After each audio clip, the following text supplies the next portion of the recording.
I've been listening to Sail Away by Randy Newman for months. And I listened to it once yesterday. Welcome to Spin It.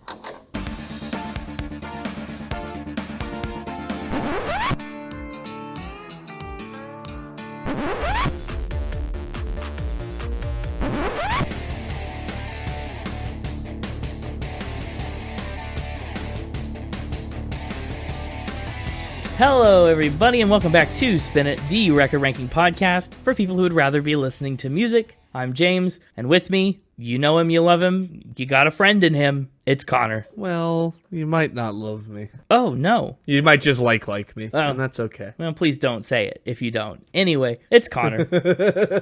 I'm surprised it took us 227 episodes to get here. To Randy Newman? 228? How many? 227. We're on 227. Yeah, but we did an episode 0, so you were right both times. Oh, yeah, look at that. Yeah, I grew up listening to Randy Newman's scores and soundtracks. So many. I mean, some of my core childhood memories are from, obviously, Toy Story and Toy Story 2. Two of my absolute favorite movies growing up. And, I mean, persistently, they still hold up. The nostalgia helps, but they're still excellent movies. So I've been listening to Randy Newman for a long time, but I only knew his Pixar stuff. Oh. Like, I had not explored his discography, and one day I was like, I need to change this. I was feeling it. I saw a post about him online or something. Something mentioned him, and I was like, wait a minute. I don't know any other Randy Newman. I know all the songs he's done. Strange Things and the Monsters, Inc. one. I wouldn't have nothing if I didn't have you. You did something for Bug's Life as well? Yes. I didn't watch A Bug's Life until I was an adult, so missed the boat on that one. Oh, really? Yeah, that one missed the boat. Did not sail away on A Bug's Life. He did Seabiscuit? Classic. Uh-huh. Of course, he did Cars. Well, yeah, he did the score for Cars and wrote some of the other. He wrote Our Town that James Taylor sings. He doesn't actually vocally appear on Cars, which is a bummer. Yeah. I'm just thinking about soundtracks that I know he was involved with. Princess and the Frog. Oh, so many. Yeah, Randy Newman, I mean, in researching for this episode, I discovered so much. He's like so much more prolific than I even realized, and I knew he was a lot. And of course you pick it right around Thanksgiving. Oh, yeah, naturally. It's kind of like a little Thanksgiving episode, you know, because he did the soundtrack for Cold Turkey. Yes. And you wanted to bring some turkey-related music. Well, the turkey's still cold. Yeah, pre-Thanksgiving, we haven't cooked it yet. We haven't cooked it yet. It's still got cold turkey. And, you know, you just can't quit it. That's what's great about cold turkey. Do you know Cold Turkey? I don't know anything about it except for some of the music from it. Well, it's a comedy film starring Dick Van Dyke. Oh, that's why you know it. It all makes sense. I didn't know anything about it or what it was about, but comedy film and Dick Van Dyke sounds right up Connor Alley. Oh, it's smack dab in the middle of Connor Alley. Wow, that's the median movie of your enjoyment? That is not what I would have guessed. I guess I viewed it more as there's like two extremes to Connor Alley, and this is like in the middle. Okay, yeah, not like a marker, but more of on the spectrum. It's in the center. Okay, that makes sense. Yeah, so in August of 2024, I had to give Randy Newman a try. So I picked up Sail Away. Seemed to be, by internet consensus, his best like album collection of songs. There's obviously, I mean, a ton of work that he's done that's not pop song albums like this. And he's got another really interesting career like other artists we've talked about, like Carole King, where he kind of started out as a songwriter for others. But yeah, I'm just so stoked. Wanted to get him a special episode because of all that Toy Story and Pixar nostalgia for me. But also, I mean, those songs are geared towards films. They're kind of built with a wide audience in mind. They're built not for kids, but to not exclude kids from their appeal. And to dig into Randy Newman as a songwriter, and especially in the early 70s and stuff as he's getting out there on his own, I mean, you'll find that he is a wicked satirist. He's got a venomous pen. And all of these songs there's a certain like cynicism and sardonic style that he brings to all of his lyrics. Very sardonic. Yeah. And very satirical a lot of the times. Yeah. And I think one of the reasons he's come back into popular culture lately is that people are hearing these songs, and with our short attention spans and lacking media literacy in 2025, I think people don't realize what he's saying. And I don't get the satire a lot of times, and these songs are ridiculous if they're not satirical. Look at Short People. Like, short people are the worst. Short people are awful. He sings this whole song like lampooning short people. And everybody's like, man, this guy hates short people. This guy, what's wrong with him? How are we even listening to him? How do you do all this stuff? We should kill that guy. He got death threats. over that song. Yeah, ridiculous. And it's just like, no, you've missed the point. Yes, it's ridiculous. That's the whole point he's trying to make, is it's ridiculous to hate someone for their physical characteristics. What are you talking about? It's like an anti-racist song, an anti-ableist song put through the lens of someone who is like just ridiculous, a character that's really missing the mark. And so a lot of his music is like that. So Sail Away was a really fun one to explore. Oh, actually, you know what? I do know what triggered my Randy Newman resurgence. And there are a lot of posts online and stuff, but really what it was is I watched the movie Major League for the first time, and I heard Burn On. I said, this is Randy Newman. This is the Toy Story guy. And That's my friend. yeah, I've got a friend in him. What's he doing in this baseball movie? I'm a big Cleveland baseball fan, so naturally Major League was a winner of a movie for me. But I wanted to go check out more Randy Newman. Good old Randall Stewart Newman. Randall Stewart. Randall, like the villain in Monsters, Inc. Oh, wow. You know what? Didn't have a friend in that guy. No, he didn't. Yeah, Randy Newman, he sings a lot about Ohio, especially on this album, like Dayton, Ohio, and Burn On and stuff. But honestly, not an Ohio guy. He was born in Los Angeles, California in 1943. Today, he is 81 years old. No longer a new man. Perhaps now he is Randy Oldman. That's a pretty good joke. Okay, thank you. It's a little predictable, a little obvious. That's fine. Well, Randy's mom was a secretary and his dad worked in medicine. Not very musically adjacent careers. But the Newman extended family is star-studded with 3 uncles who wrote scores for Hollywood films, 3 cousins who were also composers. Like, there's music pretty darn deep in the Newman DNA. Some of his family's collective more famous works include Wuthering Heights, The Hunchback of Notre Dame, How the West Was Won, Daniel Boone, Love Me Tender, the movie that Elvis is in. There's some Marilyn Monroe movies and The Shawshank Redemption, The Green Mile, Finding Nemo, Wall-E, James Bond's Skyfall, Anastasia, West Wing, Cars, Little People, Big World. We all know how Randy Newman feels about Little People. He did The Middle. The Newman family is responsible for the 20th Century Fox logo. Dun, dun, dun, dun, dun, dun, dun, dun, dun. You know the one. Oh, that's a cool fact. I did not realize that. Uh-huh. Yeah, that was one of his uncles. And so you know probably a lot of the Newman family's work. Yeah, well, I've seen almost every movie or show or whatever the 20th Century Fox logo. I've seen dozens of times. Yes. Hundreds, probably. Hundreds. Yeah, right. They've just contributed so much to the... I want to know what percentage of my life has been listening to Newman family songs. I think probably to just get that number straight it'd sound disappointingly low. But... I don't think it would.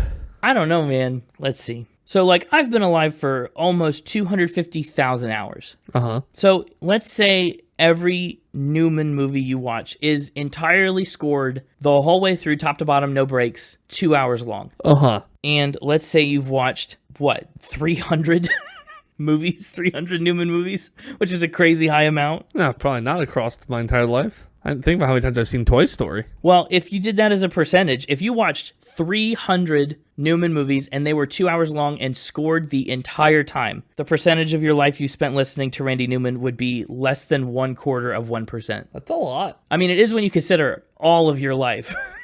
But just on its own, that number doesn't sound very impressive. All of my life, Newman, Newman, all of my life. What song? Are you trying to do all of the lights? lights? All the lights. Oh my gosh. Yeah, wow.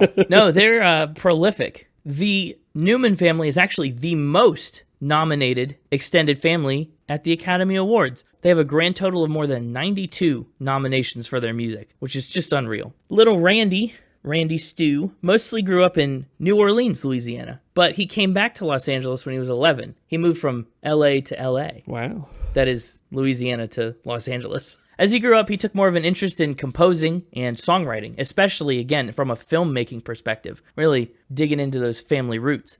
He started composing when he was 17 years old, and he was really heavily influenced by soul and blues music. Particularly, he said that he loved Ray Charles' music to excess. I'm excited about a future Ray Charles episode too, but we'll see when that happens. I'm excited about it. Randy went to UCLA to study music, but he dropped out a semester before he could finish his degree. Didn't actually get her done. In that time, around 1962, he kind of dipped his toes for the first time into recording and releasing a single of his own. It was a little track called Golden Gridiron Boy, but that did not go very well, and Randy just kind of abandoned that venture and just started writing songs for other people. And that is where he truly started to find success. Suddenly, he's landing cuts by acts like the Fleetwoods, Pat Boone, Petula Clark, Jerry Butler, Celia Black, the band Harper's Bazaar. Like, plenty of other people are cutting Randy Newman songs. He's got songs on the charts internationally a long time before he was ever known as a performer. Lovers by Night, Strangers by Day, I've Been Wrong Before, Nobody Needs Your Love. Like, some of his early hits are making waves. By 1968, and after a string of really successful hits and success as a writer,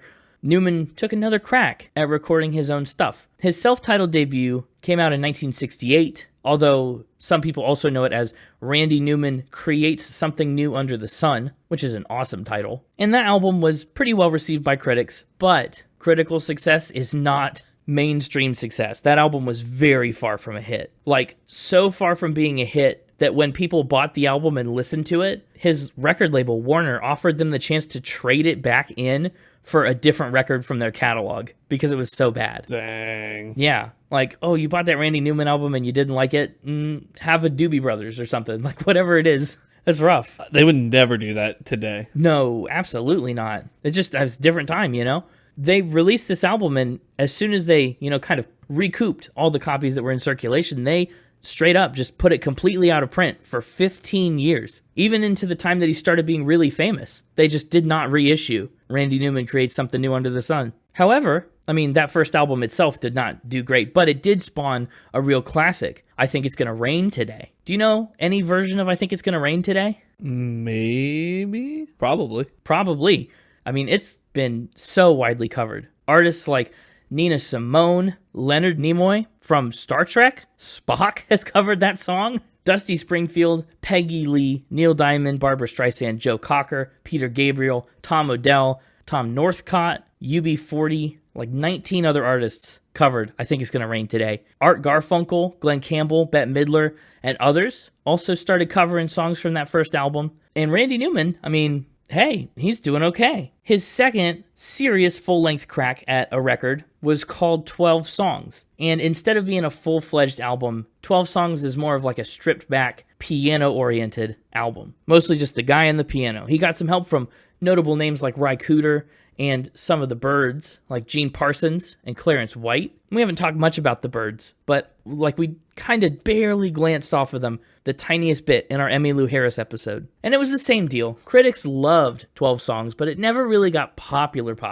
But much like before, those covers kept the money and the fame kind of rolling in and rising. There was a cover by Three Dog Night and a live album that he released that became his first time on the Billboard 200.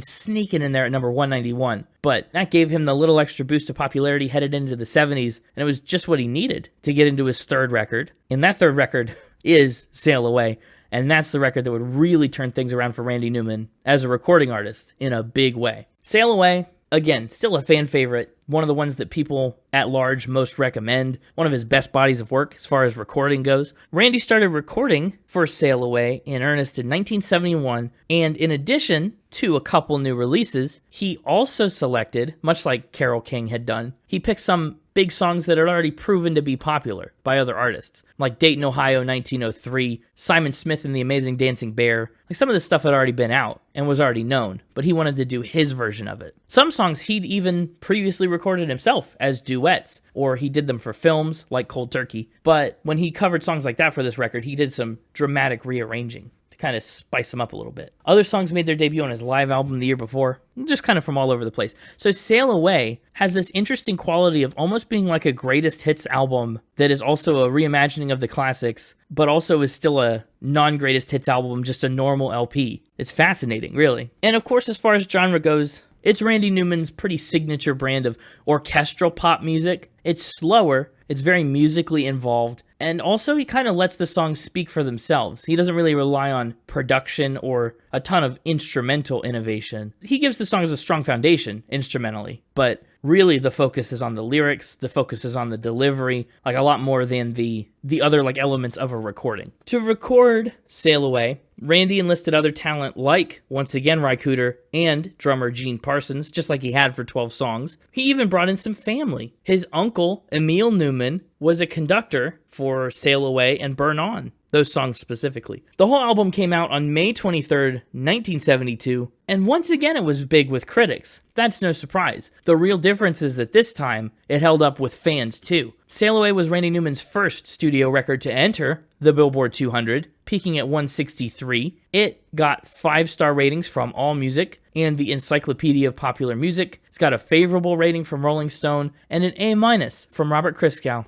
In later years, like in the year 2000 to be specific, Sail Away made Rolling Stone's list of the 500 greatest albums of all time at number 268, and this record ended up in that book, 1001 Albums You Must Hear Before You Die. And actually, interesting little tidbit, one of Sail Away's biggest fans is the late Beach Boy himself, Brian Wilson. He said that this record kept him from depression for a period of his life, and he took a lot of inspiration from it as he was writing the Beach Boys record, Mount Vernon and Fairway. It's a little EP that they did, but he was binging Randy Newman while he did it. In 2021, like decades later, Brian Wilson still said that this album was number 3 on his list of 5 albums I can't live without. So that's cool. Well, after Sail Away, Randy Newman hit what I'm sure is a major milestone for him. The title track of this album was covered by none other than his own childhood idol, Ray Charles himself. Like, what a cool moment that must be. That would be like, if Paul McCartney and Billy Joel sat down to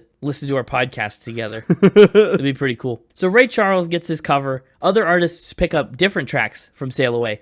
There are covers out there by the likes of Linda Ronstadt, Etta James, more Tom Jones, and plenty of others. Music from Sail Away would also be used in films, which again we'll get into shortly once we start talking about all these songs. And after Sail Away, Randy Newman continues on in his satirical ways.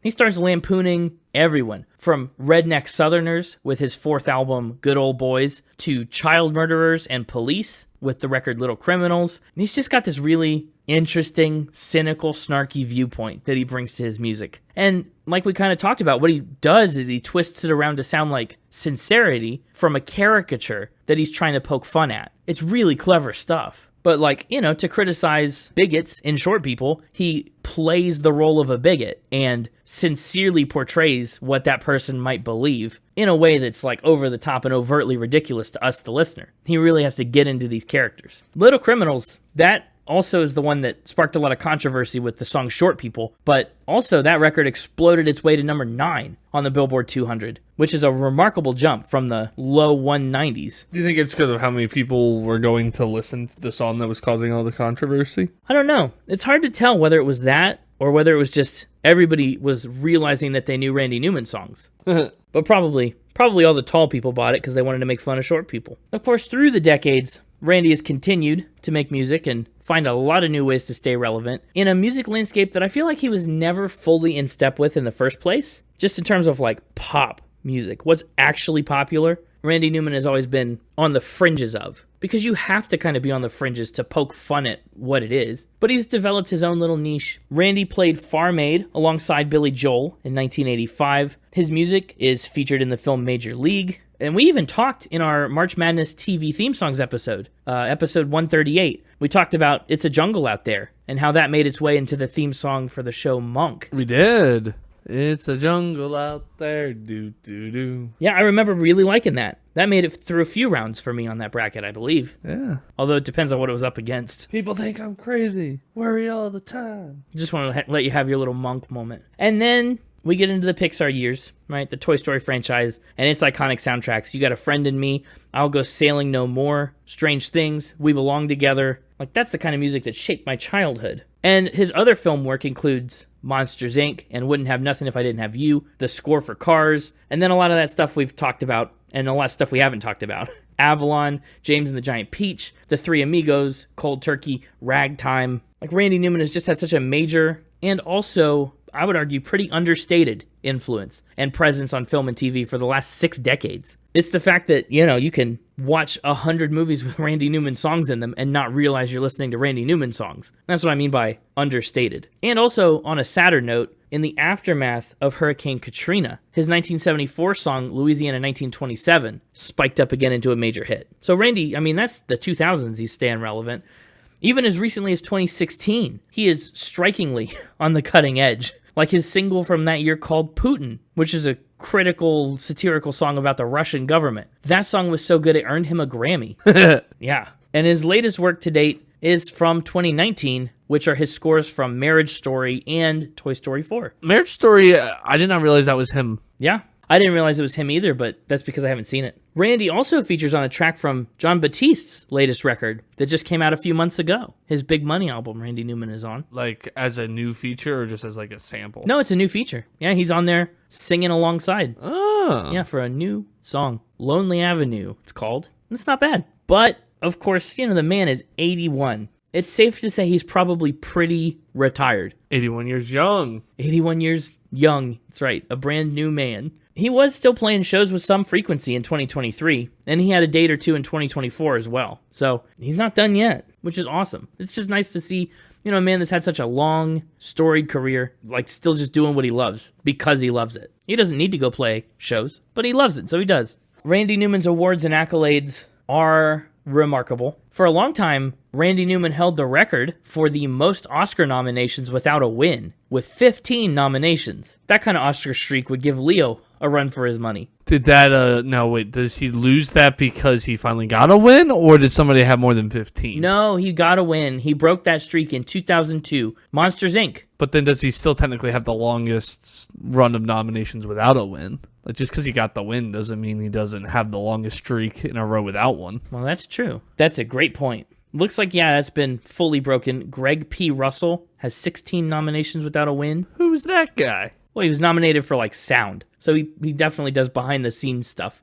Kevin O'Connell went 20 nominations without a win, but he finally picked one up for Hacksaw Ridge. Diane Warren had 14 and counting a couple years ago. Randy Newman, apparently, just reading this now, allegedly in his acceptance speech when he finally won with his 16th Oscar, again for Monsters, Inc., and I wouldn't have nothing if I didn't have you, he said, "I don't want your pity. I want to thank, first of all, the music branch for giving me so many chances to be humiliated over the years." Poor guy. But yeah, that won Best Original Song. Today, Randy has been nominated for 22 Academy Awards, and he's won 2 of them. He's also got 3 Emmys, and he has 7 Grammys on 23 nominations, which means he is a T away from the elusive EGOT. And it's possible that he gets one. There's a Randy Newman jukebox musical coming to Broadway in 2026. I saw that. I'm excited. Yeah, that's pretty cool. So who knows, right? Maybe he'll get an EGOT late here. Randy has been nominated for 4 Critics' Choice Awards and 7 Golden Globe Awards. He's got 4 Annie Awards for animated feature films. He's got a Hollywood Film Award, 3 World Soundtrack Awards,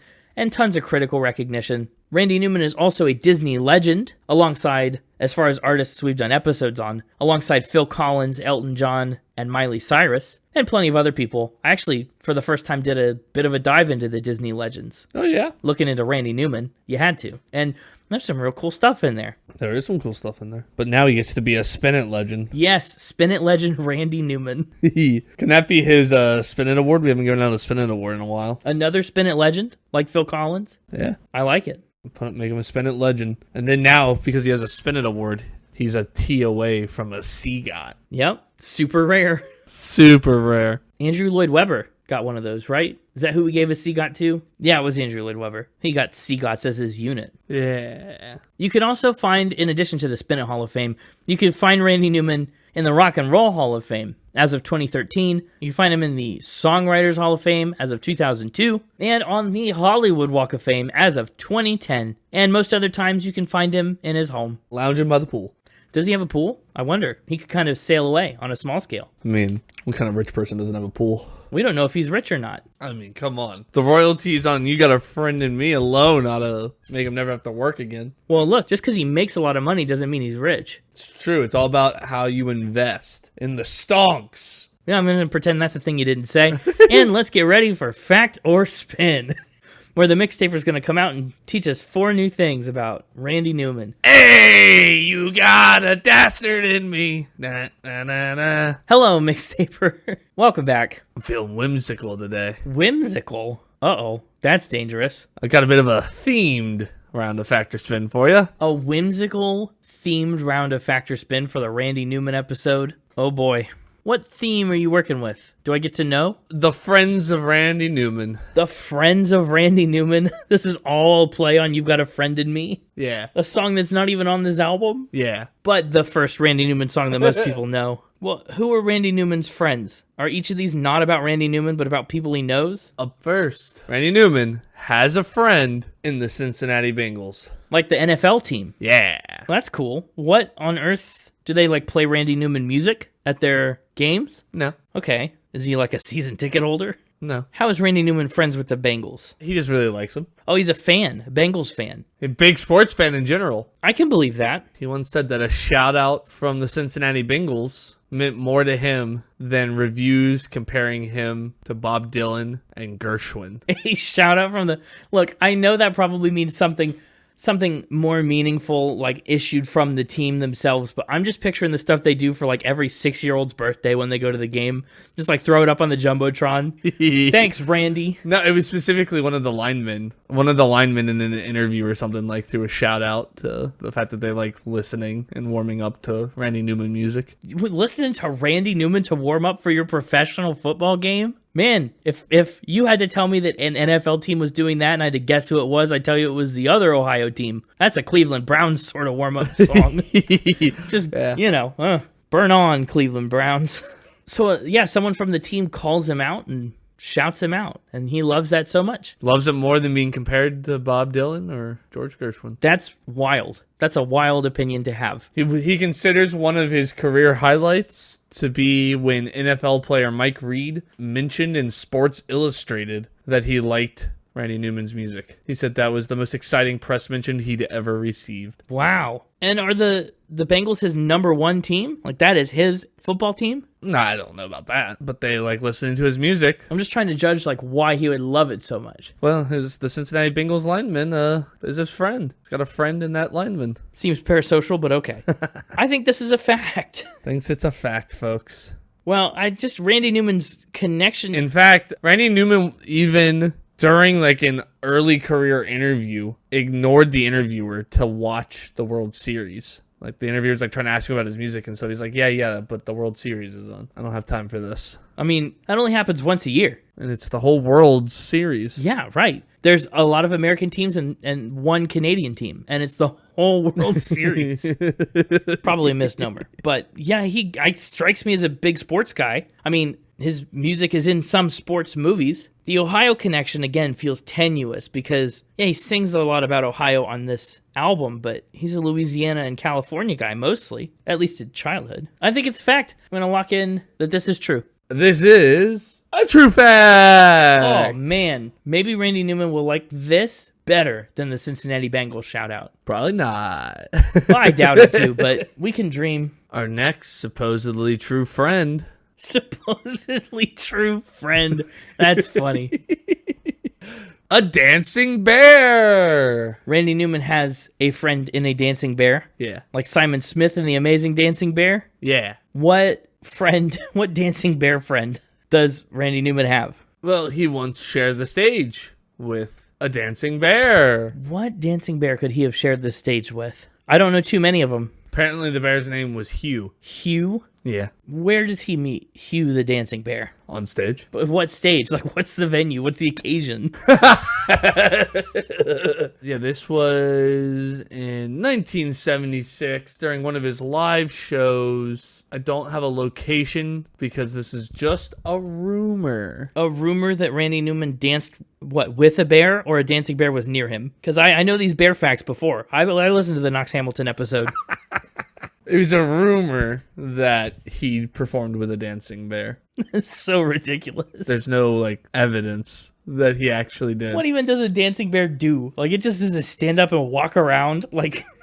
I don't know. I've heard they're pretty amazing based on Randy Newman's own testimony here, but interesting. I'm just trying to figure out, how'd this rumor get started? Yeah, I mean, it was rumored that it was Newman playing the piano, singing his songs with his deadpan humor, and, A bear in a cage dancing. A bear in a cage just doing its thing dancing? Yeah. Is he like performing at a circus? Like, what is this? I really don't know. So listen, the fans say he did it in the 70s. They swear by it, but there's not really any proof he did it. It's just a rumor. I think it's a spin. Well, I don't know if what you're telling me is a spin, but I definitely think the fans have it wrong. I probably would agree with you. The fans probably have it wrong, but that's not what you have to decide. That's not how my game works. Yeah, I think this is a spin. I bet there's no real rumors about dancing bears. The song is great, but I think that's where the association ends. Lock and then spin? Yeah. This is a spin. Oh, there we go. Spin. Maybe he performed next to a normal sitting bear, but an amazing dancing bear. That's a bridge too far. Yeah, I mean, come on. How could you expect me not to see a song called Simon Smith and the Amazing Dancing Bear and not try to make up a spin about it? That's true. Well, I do know one amazing dancing bear that has performed that song. Yeah? I was going to tell Connor about it later, but you can have it now. That bear's name's not Hugh. That bear's name is Fozzie, and he performed it on The Muppet Show. Oh, yeah. Nice. Yeah. Rest assured, a dancing bear has performed Simon Smith and the Amazing Dancing Bear. Just not with Randy Newman. With Scooter. We don't know if he has a friend in Fozzie. Oh, I'm sure he does. Our next supposedly true friend. It's throwing me off because I keep thinking you're misspeaking. I've just heard you say supposedly true fact so many times that when it's different, I'm like, what? Randy Newman has a friend in a fake dancing bear. No. It's not about Fozzie the fake dancing bear. No. Okay. Oh, what a relief. That'd be so funny if I just spoiled your next fact on accident. So many bear facts. Who's this fake dancing bear? Some guy in a bear suit. Just a random fan? Well, he was paid. Oh, well, of course. A random employee? Yeah. He was a guy hired to wear a bear suit and dance on stage while Randy Newman played the piano. At like a show or for a tour or? Yeah. It's part of a tour. Bring out a dancing bear. For one song. He paid this guy to come dress up like a bear and dance around for one song? Listen, I'm not going to tell him how to spend his money, but if I was him, I would also pay that guy to not be in the bear costume and do other things the rest of the performance. Oh, that's true. Like he's the sound guy most of the time and then he jumps up there for... That makes sense. I don't know that for a fact, but that's how I would do it. It's like, hey, roadie, you're going to wear this bear costume. Throw you an extra $50. And everyone goes, that's the guy from Def Leppard. Good callback. Thank you. Randy Newman is a fake dancing bear. Friend. A fake friend. A friend. Oh, well, a fake bear. Real friend, fake bear. Real friend, fake bear. No, I still think this is a spin. I just don't think Randy Newman would necessarily do something so, like, silly gimmicky. He's done some whimsical things.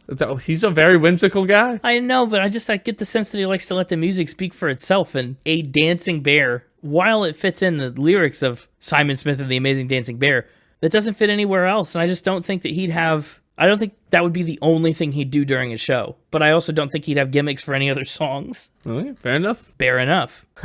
Locking in a spin? Yeah, I think so. This is a spin. Oh, no. No fake bears here. Fake bear, fake friend. That's right. Listen, you can't expect me to see a song called Simon Smith and the Amazing Dancing Bear and not make up 2 spins about it. Yeah, I could, though. I could expect that. A pretty reasonable expectation. And maybe you did. So far, Randy Newman's only friend is a lineman on the Cincinnati Bengals. He's a true friend. Maybe that's why he's got to tell everyone they've got a friend in him, because nobody's beating down his door. It's like, hey. Our final supposedly true friend, Harrison Ford. Wow, Han Solo and Indiana Jones are Randy Newman's friends? Yeah, pretty cool friends. That's pretty cool. What does Harrison Ford have to do with Randy Newman? Have they met? Does Harrison Ford just like his music? Likes his music. Specifically, his music for one of his movies. Oh, which movie? Air Force One, the 1997 thriller. Interesting. I haven't seen Air Force One. Actually, I've seen more planes that used to be Air Force One than the movie Air Force One. Yeah, well, I want to know the percentage of your life that has been spent looking at Air Force Ones. So small. It's infinitesimally small. Or it's shockingly high and you've been looking at Air Force Ones when you didn't realize it. I don't think so. It is. I would say it's probably higher than most people. Has Harrison Ford talked about? Why is he talking about Air Force One and the music? Well, Randy Newman didn't have a friend in the movie executives who fired him. Ooh. So Harrison Ford, is he advocating for Randy Newman? Is Harrison Ford in Air Force One? Yeah. Okay, cool. What? Yes. I've never seen it. Oh. He's not been in any of the Air Force Ones I've been on, so just checking. So the studio says, we got Randy Newman for this movie, and Harrison Ford does a backflip, and he's so excited. And then they fire him, and Harrison Ford laments. He falls to his knees, tears his shirt open, and he says, no, you have to bring him back. And they say, well, you're the boss. And they get Randy Newman back? I wish we had a happy ending like that. But instead, director Wolfgang Peterson is brought in to do the music. And he does a pretty good job. It's a pretty good soundtrack. Oh, okay. And Harrison Ford is just sad about it? The executives felt Newman's soundtrack was a bit too whimsical. Yeah, I do. For their movie about terrorists hijacking Air Force One. Oh my gosh, that's what it's about? Yeah. I think I probably knew that. That's not really feeling like Randy Newman music. It sounds like the kind of thing Randy Newman would write a song about, but it doesn't sound like a movie he'd score. Yeah. But Harrison Ford quite liked, because Randy Newman got about halfway through writing and even recording the soundtrack, and Harrison Ford thought it was better than what the movie ultimately went with. That's cool. Does the original Randy Newman version exist anywhere? Nah, I didn't look for it. Probably just lost to time. I'm going to say this is a fact. Locking that in? Yeah, I think so. I think Harrison Ford, sure. I'm sure he would like Randy Newman's music. Totally understand why this would not fit the vibe of Air Force One, the movie. I think that's all making a lot of sense to me. So I'm going to say fact. Harrison Ford is a friend of Randy Newman. Probably. Okay. But this is a spin. No. Oh, no. The probably really threw me off. I was like, what does that mean? This isn't true. He did do the film score, got fired. Harrison Ford is in the movie. But Harrison Ford never spoke out in Newman's defense. Probably never even heard Newman's score. No, I think that's probably true. And I thought so at the time, too.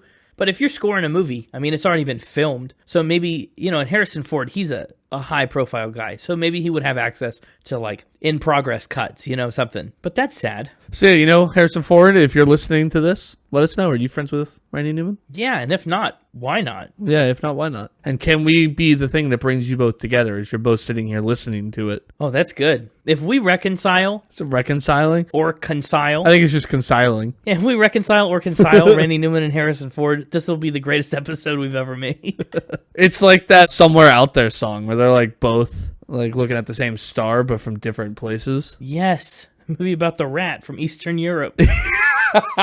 Just like that. Fievel. It's just like that. Harrison Ford and Randy Newman are in their respective homes where you can normally find them. Yes. And they're listening to this podcast episode at the same time, and it syncs up, and they realize that they should be conciled as friends. And just as I say this, their phones start to ring.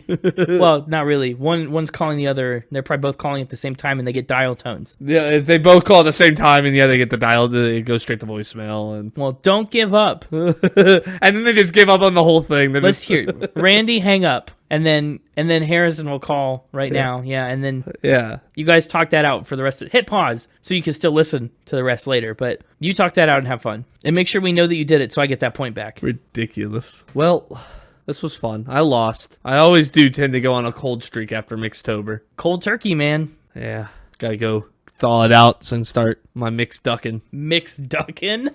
What, pray tell, is a mixed ducking? Well, you'll have to tune into our Thanksgiving episode to find out. Oh. Yeah. Oh, no. I don't think we're going to find out. But that's, man, what an image. Well, welcome back, Connor. Welcome back, Harrison Ford and Randy Newman. Yeah. How was your phone call? Man, congratulations on that big milestone. So happy we could be a part of the big day. Well, let's talk about this album art. It is simply Randy Newman in profile. It sure is. What's interesting is the normal album cover has him kind of looking down. His discography on Spotify is nuts. He's got Toy Story 4 on here like 20 times for all the different languages. There's the Japanese and the Vietnamese and the... Yeah, you're right. I've not even noticed that. There's so many Toy Story 4s.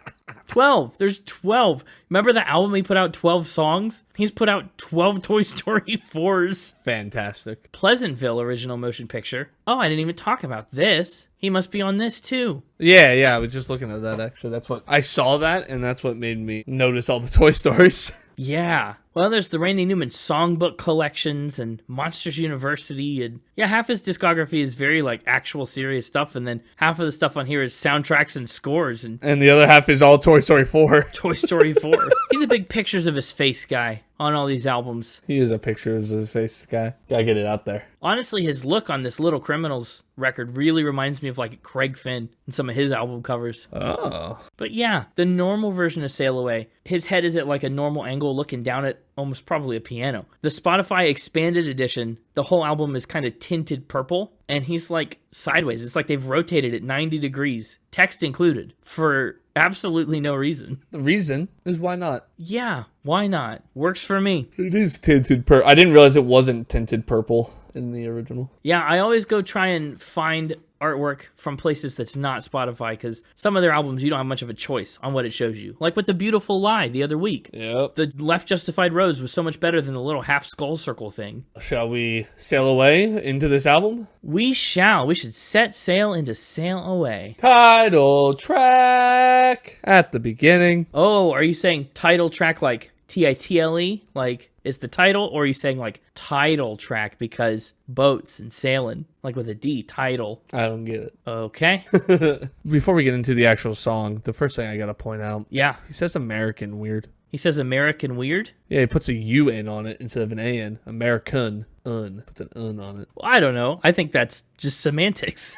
Kun. American. It's American! All right. Yeah. It just instantly 5 lines into the song, I was like, whoa, what was that? And I had to rewind it. Of course. And then talking a lot about jungle animals and safari animals for a song about sailing away. Well, yeah. This is we start that satirical pitch out right away. This song mocks the slave trade. No holds barred right away. Sail Away. Remember, he plays characters in a lot of these songs. The speakers are characters that were meant to interpret in a way that's over the top. So he doesn't say American weird. Yeah. The character says American weird. Correct. Yeah, and this character, this is a slave trader that's doing a sales pitch to people in Africa to entice them to get on the boat. Yeah, that doesn't make sense. And sail away to, like, this cruise to Utopia, this place where you don't have to deal with lions and tigers and everybody's happy as a man can be. Let's sail away across the ocean. But really, obviously, it's horrific. Yeah. Right? The slave trade is horrific. And so he's luring these people onto the boat and where he promises this utopia, and it ends up very much not like this. Yeah, your life is going to suck. But, man, your grandkids, their lives will also still suck, but in a completely different way.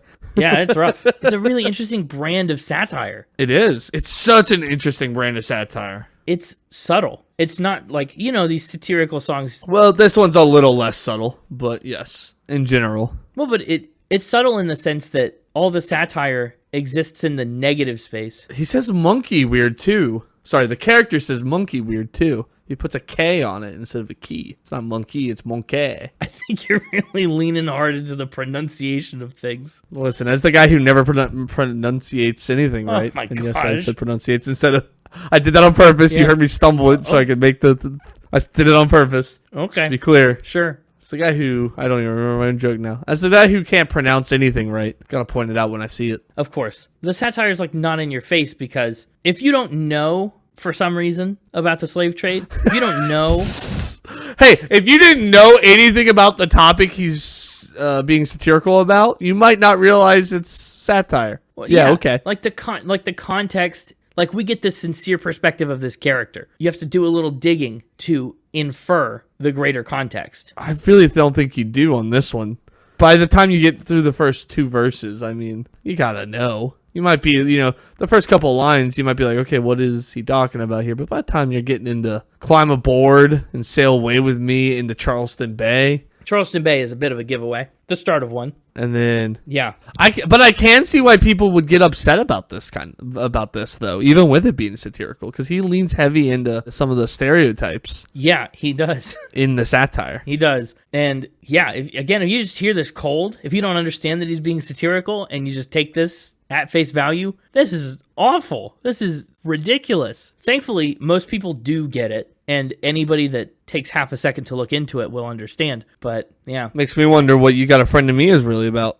It's about toys. Little toys that come to life. Well, of Sail Away, author Greil Marcus said this song is like a vision of heaven superimposed on hell, which I thought was really striking. Oh, that's a really cool description. Yeah. Randy also said, one thing with my music, you can't sit and eat potato chips and have it on in the background at a party. Challenge accepted. No, don't put this on at your parties. But it's music that challenges you to engage with it. And I think that's really cool. People really do consider Sail Away one of Randy's best works. Critics like the contrast between the emotional, storytelling weight of the lyrics and then like the sing-songy simplicity of the music. Yeah. It ended up as Rolling Stone's 268th greatest song of all time as of 2011. Wow. I know, surprising. And this is one that got covers by Ray Charles, Etta James, Linda Ronstadt, Dave Matthews, Gladys Knight, and more. Randy's songs, I mean, they're so short. This Spotify version of the album is the expanded edition with some like other versions of tracks. And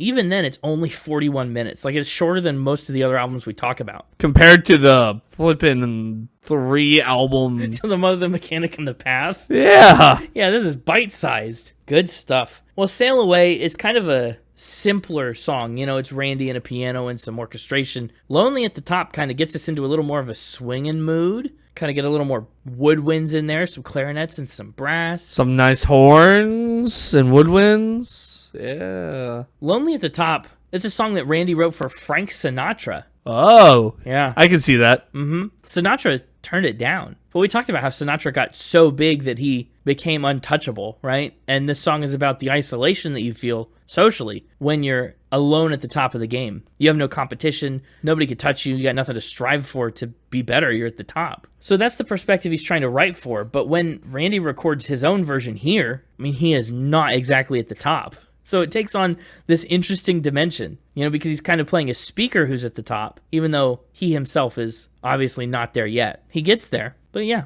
I love this song. Listen to the band. They're playing just for me. Listen to the people paying just for me. Like, all this stuff is exclusively, like, it's ego. Like, he doesn't even realize that it doesn't have to be lonely at the top. He kind of makes himself lonely at the top. Any other thoughts on Lonely at the Top? I think it's just solid. I can identify with it. Yeah. Yeah, I'm at the top. The top of what? If you were at the top, you wouldn't have to ask that question. Touché, I think. Well, up next is a song from that 1971 Dick Van Dyke classic, Cold Turkey, Connor's median enjoyment movie. He Gives Us All His Love. That is the opening track, and it plays over the closing credits. So this must be a song you knew then, having seen that movie 300 times. 300? Yeah. Well, based on the math we did before. The version that's on the album, though, that's not the one from the movie. This one is a re-recording that Randy did a year later. And He Gives Us All His Love. Once again, it's that satire.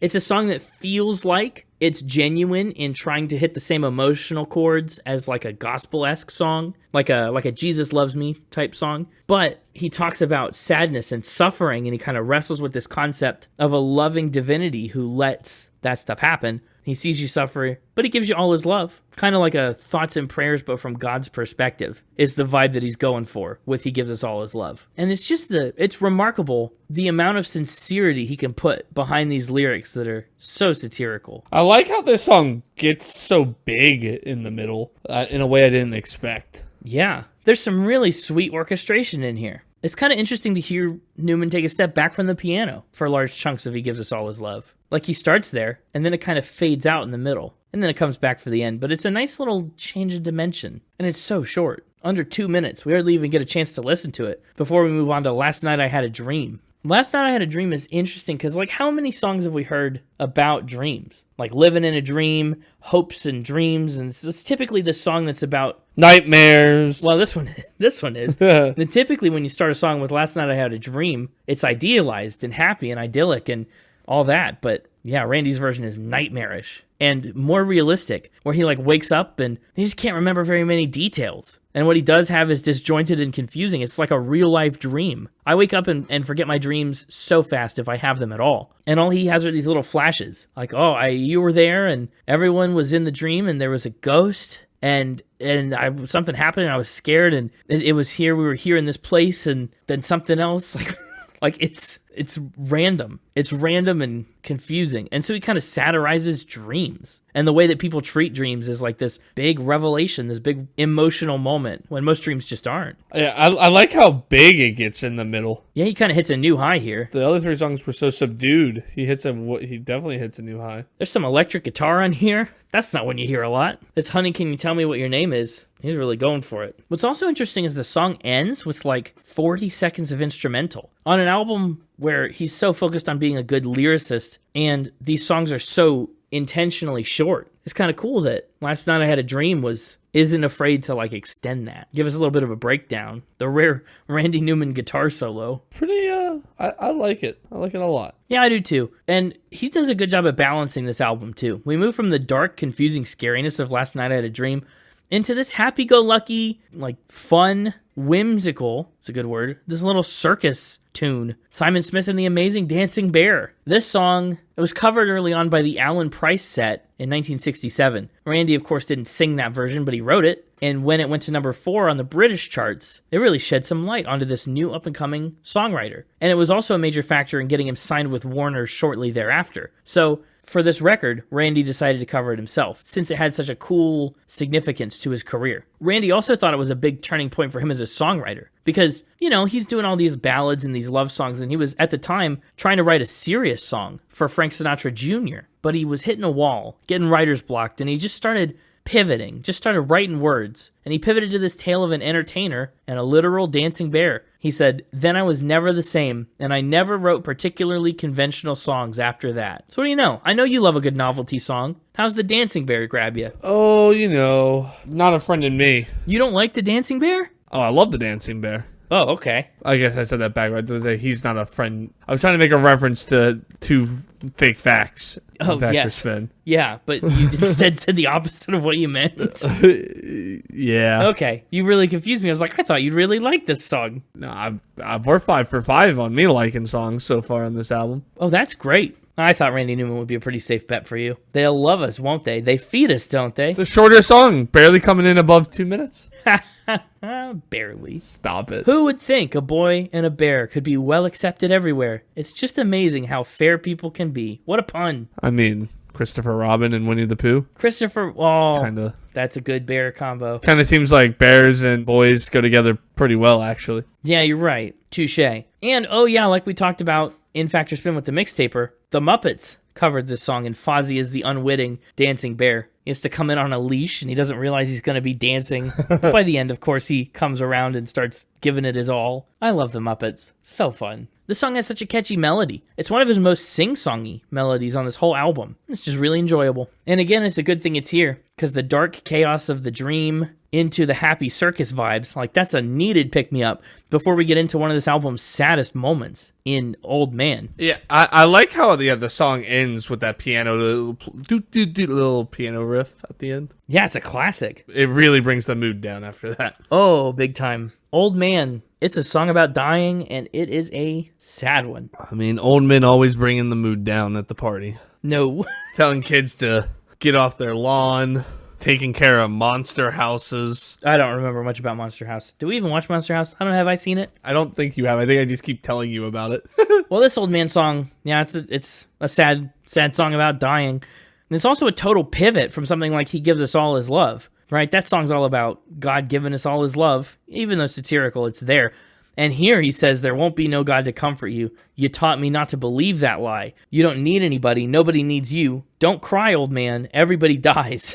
Yikes. It's this bitter old man who raises a son without much sympathy, and then he feels the hard consequences of that right here in his final dying minutes, because he's going out, and there's nobody to take care of him or comfort him. His son doesn't have any relief to provide. He just says, suck it up. You change the diapers of your kids, and they change yours. It's the circle of life. Yeah, it is. And in this case, the circle of death. Old Man is brutal. It's the circle of death. No comfort at all. Yeah, no kidding. The birds have flown away. Don't need anybody. I think this is definitely one of those no eating chips at the party songs. I mean, this is a tough listen. Challenge accepted. No, don't. It's a tough listen. At my wedding, this song going on the It's gonna be like Russian roulette on my wedding playlist. Put it on shuffle and just. Oh gosh. You might get all the classics. You might get all the classics. Cotton Eye Joe and You might get YMCA, Cha-Cha Slide. You might get Randy Newman's Old Man. Get Candle in the Wind. That'd be fun. Crazy song to put for the parents' dance, though. Then we turn our satirical sights on politics with the song Political Science. In fact, to be specific, talking about nuclear politics, let's drop the big one and see what happens, he sings. I think Political Science is an excellent title for a song about the atomic bomb. It's this place where politics and science intersect. You all saw Oppenheimer, right? You remember. Classic movie. Yeah, and then political science, it's so symbolic of the breakdown of international relations as everything just suddenly gets reduced to an arms race. There's this mutually assured destruction now, and it's really undermined a lot of meaningful political relations because now you better agree with us or we'll blow you to smithereens. We give them money. Are they grateful? No, they don't respect us. So we'll just drop the big one on them and pulverize them. We'll turn the world into America, is what political science is positing. Asia's crowded, Europe's too old, Africa's too hot, Canada's too cold, and South America stole our name. Sorry, what did you say? South America? What's the way he says that you don't like? Well, hang on. Let's see how he says it here. Let's see how this character does it. Yeah, he just says, let's drop the big one, wipe them all out. There'll be no one left to blame us. It's wild. Yeah, he still puts an instead of a So maybe it's just him. Actually, it's less noticeable. Well, no, I think that's okay because America does have the sound, right? America. But American, we build an all-American. He says American again. So for whatever reason, he says American. The way you would expect it to be pronounced based on how you say America, but not the way it's supposed to be pronounced. I just think it works better for his voice and his singing style to say whatever. No, it absolutely. And plus, isn't it like a whole thing and when the vocal coaches teach you that any sort of hard A is a nasty sound? It is. That people don't like to hear, so you're supposed to soften them. So it's all in jest. Randy Newman and I, he's got a friend in me. Yeah, he does. You got a friend in each other. Well, I don't know about that. It's not so lonely at the top after all, guy. Yeah, I need him when he gets off the phone with Harrison Ford to give me a call and confirm. Hey, Randy, please call and confirm our friendship. Be more than you've ever done. Wow. Okay. You've never called just to confirm our friendship? I didn't think it needed it. Just saying. Well, political science, it's obviously very heavily inspired by the Vietnam War. It's 1972. Nixon was bombing the crap out of Cambodia and Laos in the early 70s, and he's dropping the big ones on them. It's also still relevant today. Newman performed this song as recently as April of 2025 when he was on John Mulaney's talk show. He decided to sing Political Science. Wow. So that's cool. It's a timeless song, which is regrettable but true. And up next, we get the song that kind of reignited, ironically, pun intended, I guess, my Randy Newman fandom, Burn On. This is the one that's in the classic 1989 baseball movie Major League, starring Charlie Sheen. It's the only time I've seen Charlie Sheen in anything at all. Yeah. Really? Yep. That can't be true. Except commercials for 2.5 Men. I just watched the Charlie Sheen 2-part, 3-part, whatever it was, documentary. Well, what's ridiculous is that's like the second or third time he's come up in just a short span of episodes. Yeah, you've seen Ferris Bueller's Day Off, haven't you? Oh, he is in that. Yeah. I've seen that movie once a long time ago. But yes. It's like his first big break. That was like his first big thing. Well, what do you know? Apparently in 2020, he was in Grizzly 2. Well, but he's in Major League in 1989. And that's good enough for me. This song, it's a song about that one time that Cleveland lit the Cuyahoga River on fire. Which, okay, actually it's happened 13 times or more. 1952 was a big fire, but the one that Newman is most likely writing about happened in 1969. Not good. Lots of pollution up there on the river. Like, it was an industrial route for barges and for commerce. It wasn't really, treated as a river, right? As an ecosystem, and nature, it didn't get the respect it deserved. And so there's all kinds of pollution on the river. Sometimes it catches on fire. You're not supposed to be able to catch rivers on fire. I don't know if you know this. What? Yeah, that's not normal. So he sings about that here. There's a red moon rising. There's oil barges barging. It's just interesting. And satirically, Cleveland, city of light, city of magic. Here he gives us light and magic in the form of this impossible thing, this river being on fire. The Cuyahoga River goes smoking through my dreams, he says. I love that. It's just such a really interesting song. But those fires on the Cuyahoga River were a little bit of a contributor, not the contributor, mind you, but a contributor to the creation of the Environmental Protection Agency to help avoid this sort of stuff in the future, to protect our rivers from spontaneous combustion. I don't know. I think if rivers spontaneously combusted more often, that'd be kind of cool. Well, it would, but it'd also be so bad for everything. Well, okay, maybe not all rivers, but like, what if there was like a specific one that we let spontaneously combust? Dude, teach a man to fish, and you'll feed him for life. Light the man's river on fire, and you won't have to teach him how to cook either. The new proverb. A proverb for the age of global warming. But imagine like whitewater rafting down the river that can spontaneously combust. Redwater rafting. I don't think I want that. We're getting into the later parts of the album here. Up next is Memo To My Son, another of the shortest tracks on the album. And the point he's kind of making in Memo To My Son is, you don't have wisdom just because you're old. It's got to be a shorter track. It's only a memo. It's not Letter to My Son. Letter to My Son would be much longer, yeah. I'm going to write a follow-up track called Post-it Note to My Son. Oh, even shorter. It just says, buy banana bread. Oh, grocery list for my son. Well, Memo To My Son, this father has disdain for his son. Doesn't really like the way that this new child has changed his lifestyle and all the adjustments he's going to have to make. And so he just kind of wants to pass on these fatherly insights, which frankly aren't much. These little trivialities in the lyrics he talks about, wanting to teach his son that the quitter never wins and a winner never quits. When the going gets tough, the tough get going. Like, that's all the wisdom I've got for you. It's pointless. It's meaningless wisdom. They're platitudes. It's the kind of stuff you see on motivational posters in the office. And so it just takes aim at, people who aren't putting in the effort to be parents and raise their kids well. People who think that they're doing the best that they can, and they're not. Memo To My Son is all right. The music on Memo To My Son feels a little boring to me. Really? Because I was just about to say, I like how tranquil the music on Memo To My Son sounds. Yeah, it just spends a lot of time on one chord and on one pattern. But tranquil, if you want tranquil, I don't know, I'd hang on for the next track and take a step back in time. It is pretty chill. I'll give you that. There's not a lot of like abrasive stuff in Memo To My Son. But one of my favorite songs on the album is up next, Dayton, Ohio, 1903. Unfortunately, it is once again close to the shortest track on the album. But it's this time capsule of a song, longing for a time that is so far gone it's practically incomprehensible, and it's not ever coming back. 1903. That's the year that Dayton, Ohio changed the world. And he wasn't thinking about this at the time, consciously. He just picked 1903 because he liked the way it sounded. And he's also such a huge fan of that period in history. But in 1903, Dayton, Ohio literally changes the world because the Wright brothers are from Dayton. Yeah. And December of 1903 is when they do their first successful test flight. Yeah. So suddenly in 1904, it's a whole new world. Mankind's flying. And I just think it's really cool that he pinpoints this nostalgia, this glimmering picture of a time gone by. And he pinpoints it right at this turning point between the old and the new. Yeah, it's very cool. Yeah. Big fan of Dayton, Ohio, the song. Yeah. Okay fan of Dayton, Ohio, the city. Reasonable, yeah.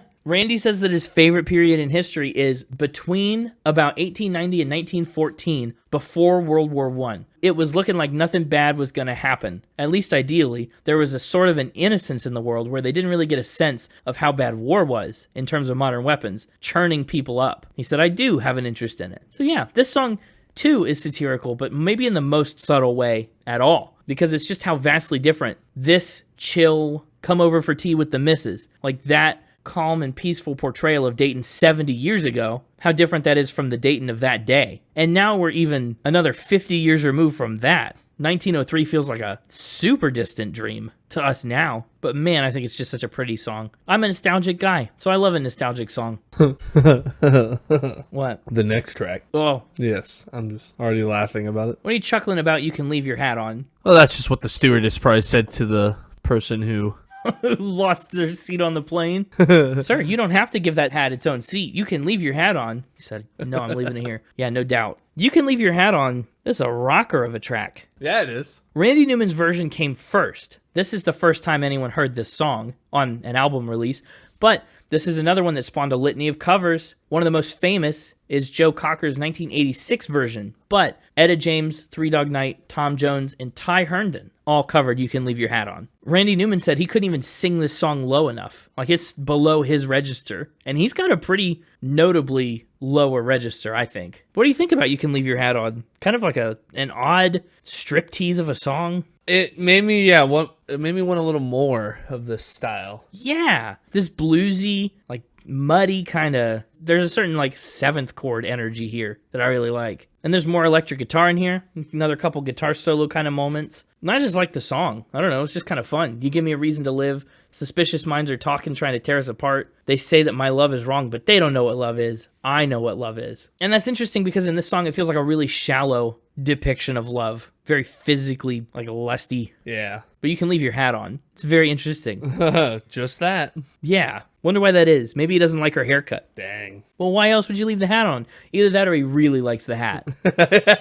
The regular album ends with the track up next, God's Song. Parentheses, that's why I love mankind. It is yet another study into Newman's complicated relationship with religion. I would say probably the third song grappling with that we see here on these 12, between He Gives Us All His Love and Old Man, and now God's Song down here. God kind of disses humans in the first couple verses. Yeah. He talks about humans killing each other, and man, people just have screwed it all up and they mean nothing. We do be messing it up. We do be messing it up. It's true. And he basically, Newman says that the reason God loves mankind is because their prayers and behaviors make heaven laugh, which is like, yikes. I burn down your cities, how blind you must be. I take from you your children, and you say, how blessed are we? That's why I love mankind. You really need me, and that's why I love mankind. It's just a really, again, cynical and sardonic take on religion and people's relationship to God and religion. Interesting song to end the canonical album on. It's not a happy note. Not that any of these songs are too happy of a note, but at least some of them, like Simon Smith and the Amazing Dancing Bear, kind of pretend to be. But I like to end the album with that little extra bonus track, Let It Shine. Yeah, well, so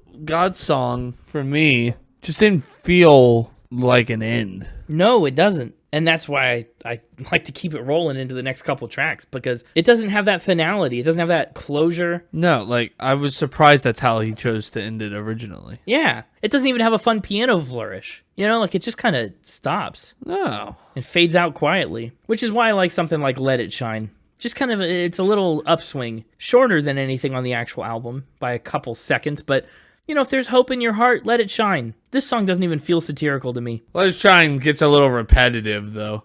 Yeah. A lot of Let It Shines. Yeah, but it's pretty. Listen to those chords. Oh, yeah, it's very pretty. Just, how long do I have to let it shine? I would like to go to bed at some point. Well, you just let it shine. That's all. You can let it shine while you go to bed. That's what nightlights are for. Oh, nightlight. I was thinking just like one of those sleep masks to block out the light. Well, that too. I went the opposite. You can use a nightlight and a sleep mask. Really. Oh, do both. Kind of be neutral. Yeah. Yeah. I need my nightlight and my sleep mask, and then I need my white noise machine and my earplugs. Just really confuse my brain on what I'm trying to do as I go to bed. Then, you know, the Spotify version has some other tracks on here too. Maybe I'm doing it wrong. Another Dayton, Ohio. Another You Can Leave Your Hat On. Another Sail Away. But for the most part, I consider Let It Shine a very fitting, very solid end to the album. So I think it's time to sail our way into Final Spin. And don't worry, you can leave your hat on. Oh, thank goodness. Mm-hmm. I was worried you were about to tell me to take my hat off. No, of course not. Overall, I really enjoyed Sail Away. I've really enjoyed learning about Randy Newman, and doing this whole episode, researching for it and prepping for it, listening to other Randy Newman singles that I hadn't heard and explored before, really makes me want to dig into more albums. I want to get to know more of this stuff. Maybe I should listen to the 12 Toy Stories and see how the score in the Portuguese version is different than the score in the Japanese version. Dude, that'd be, if you did that, please do that, and then let's do a supplemental content just talking about the different Toy Story 4s. A bracket challenge of all the Toy Story 4s. Yes! Yeah, great. Well, I really enjoyed Sailed Away. Like, this satirical side of Randy Newman that I had no idea about as a kid is really perfect for him. It's so suited to his songwriting style, his like recording style, like even his voice really emphasizes and builds these characters perfectly. Overall for the music, I'm giving it an 82. I love somebody that writes really complex music, and he's so good at weaving his melodies through it that sometimes you don't even realize a song like Dayton, Ohio is so like chord-wise so complex. Simon Smith and the Amazing Dancing Bear, yeah, it's a fun little ditty, but like listen to it, really listen to it. There's some cool musical stuff going on. So an 82 there, 80 on the lyrics. I think this album is great. I think it shows a lot of promise. Remember, He's a successful songwriter at this time, but is still fairly early in his decades and decades long career. We're only just on the cusp of the Randy Newman that gets into all his rednecks and short people and stuff. Like, he's still on the way up the roller coaster. So, given the lyrics, an 80. Instruments and production, 80. Randy Newman is pretty much at his best when he's his most scaled back. And this album does a good job of that. I don't think any of these songs really overdo it. The orchestration really complements his playing and his style more than it distracts or detracts from it. And the overall vibe, I'm giving an 80. This album is so quick. He comes in with something to say, he smacks you in the face with it, gets in, gets out. And he doesn't care if you get it or not. He's just here to say what he's going to say. So, overall, I'm giving Sail Away an 81.8, which puts it on my list at number 590, above Anthony Green's Pixie Queen, another one of our autumnal staples, my autumnal staples. It's, I recognize that's not for everybody. And it puts it below Lucy Dacus's Historian. I think Randy Newman probably wins that in the lyrics, but Lucy Dacus, like, her production was very interesting to me. Acadacus. Lucky Dacus, yeah. So that's where I land on Sailed Away. 590, it's a top 600. And again, I know that sounds so bad, but the list is at like 900. So not all is as it appears. That's like saying I've watched Randy Newman movies for 0.024% of my life. But that's me. That's you. It sounds like you had a good track record of all the songs on this album, right? You, at one point, were 5 for 5 or something on liking songs. Yeah. Did that hold up? How's this going for you? Yeah, there's not a single song on here I dislike. Whoa. But there's not necessarily a lot of songs that I'm like jumping up and down, blown away by. There's a couple. Sail Away is a big one. Yeah. That one kind of blows me away. Like wind in a sail? Okay, I just wasn't sure what you're going for.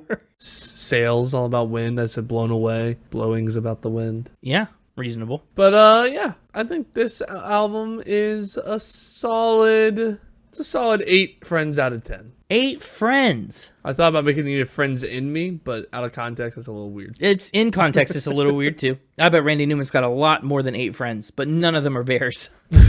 We don't know about none of them. Just none of them are dancing bears. Well, that's true. 8's really strong. Could have other bear friends. That's kind of what I was expecting from you. I was thinking 8, hoping for 9, but I can't complain about an 8. Yeah, it's just I wasn't feeling a 9, especially if you think about how he originally ended the album. And it's a pleasant album, just it didn't pull me the way I want a 9 to. Yeah, I get that. Where in the 8s does it go? It's going to go pretty high.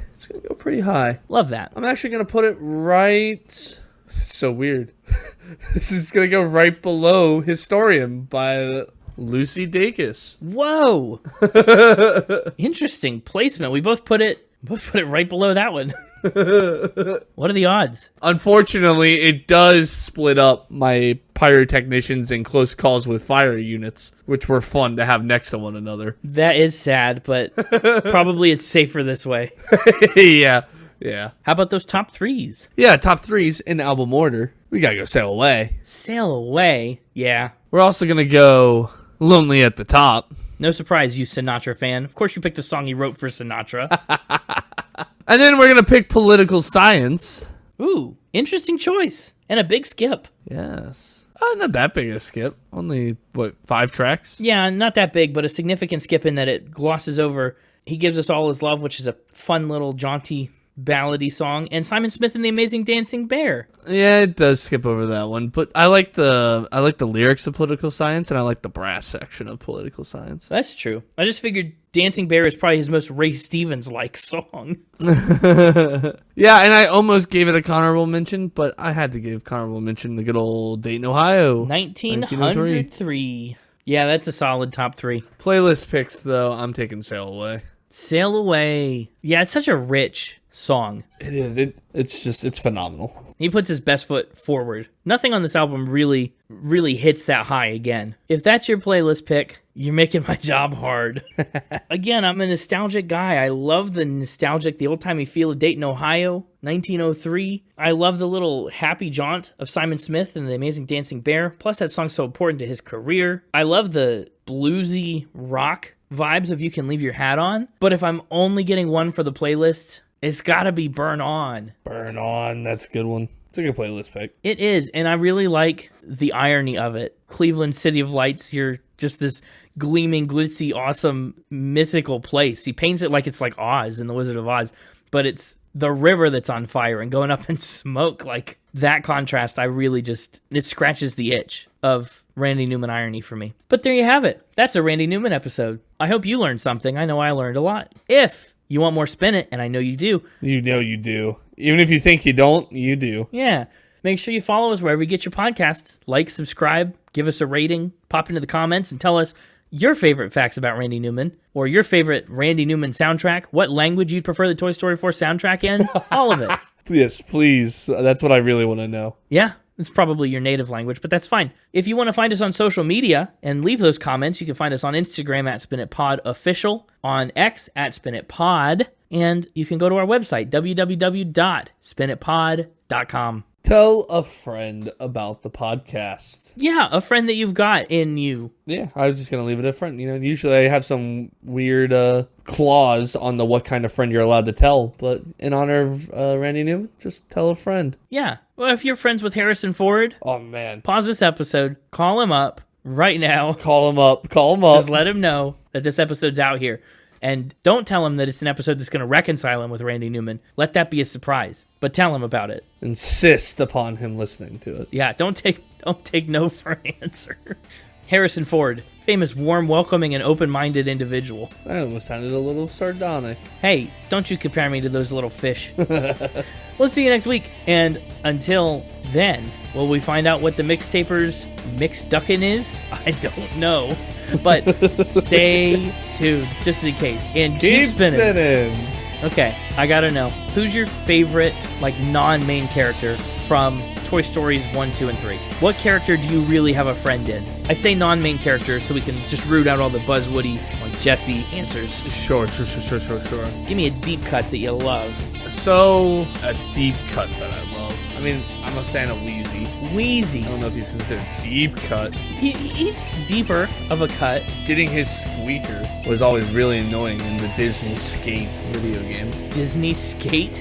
Yeah. The skateboarding video games? They did a Disney one. Whoa. Skated around as Disney characters. I just played a skate game for the first time last night. Yeah, my favorite character to skate around as was Simba. And then there was all the different... There's a Toy Story level, there was a Lion King level. And if I remember, there's multiple areas of each of the levels. So there was a Toy Story area in the bedroom, but then there's also a Toy Story area at the pizza place. Pizza Planet? The whole thing. Yeah, Pizza Planet. You were Simba skating around Pizza Planet? Yeah. Simba has a distinct disadvantage to skateboarding, or is it an advantage? He can use all four legs. Yeah, I thought it was an advantage. But I just always remember there was I think his squeaker was hidden somewhere on the map. This is pulling from a deep memory. But I think because one of the missions was to find his squeaker. Just like in the movie. And I think it was hidden in the globe, and you had to do a combo skateboarding trick up this thing to get to the globe to hit it to open it up, and then I don't fully remember. I just remember having to get that squeaker. That sounds so convoluted. Yeah, Disney Skate for PS2 still have it. Well, that's wild. And you know what? When Wheezy gets his little voice box back, he covers Randy Newman. Yeah, he sings "You Got a Friend in Me." So cool. I like the little shark with the hat. I also really like Bullseye, but I don't know if he counts as a main character or not. Bullseye's a main character, and you know it. That's kind of what I thought. What about your least favorite Toy Story character? Fork. Sporky. Fork. You said fork.